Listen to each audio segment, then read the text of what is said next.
Punjab university में बयान हुआ, मैंने कहा सर सेकुलरिज्म तो इस्लाम सिखाता है, तो वो लोग काट काट के चला रहे हैं, देखो मुफ्ती साहब सेकुलर लोगों की तारीफ कर रहे हैं। तो वहां सेकुलर का वो मतलब नहीं है जो आज सेकुलर समझा जाता है।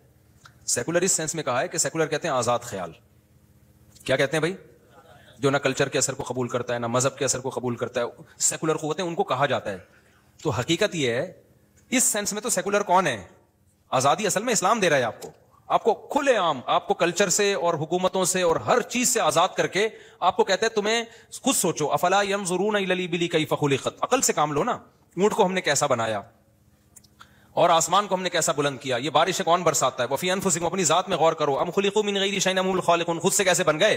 तो जब आप सच्ची मुच्ची के आजाद होकर सोचोगे ना, आपके बाप दादा का, सोसाइटी का, हुकूमत का असर नहीं, तो आप खुदा के वजूद के भी कायल होगे, आप पैगंबरों के वजूद के भी कायल होगे, आप आसमानी किताबों को भी बरहक समझोगे। तो हकीकत में मजहबी लोग आजाद होकर सोचते हैं, और जो आजकल अपने आप को सेकुलर कहते हैं वो नाम नेहाज सेकुलर होते हैं। तो इस सेंस में मैंने कहा है कि असल सेकुलरिज्म तो इस्लाम सिखा रहा है, लेकिन आजकल जो सेकुलरिज्म की जो टर्म है उसमें मैं सेकुलरिज्म को कभी भी प्रोमोट नहीं करता। जो एक टर्म बन चुकी है सेकुलरिज्म, वो उसको कहते हैं जो मजहब को ना मानता हो। तो गलत है भाई। हम तो कहते हैं आजाद होकर सोचोगे तो मजहब पे ईमान लाओगे आप। कुरान में तो 20 जगह पर अफला ताकिलून, तुम अकल क्यों नहीं इस्तेमाल करते? तुम गौर फिक्र क्यों नहीं करते? गौर फिक्र करोगे तो मजहब की पाबंदी अपने ऊपर लागू करोगे, पता चलेगा मजहबी लोग ही होते हैं जो हकीकत में अकल का इस्तेमाल कर रहे होते हैं।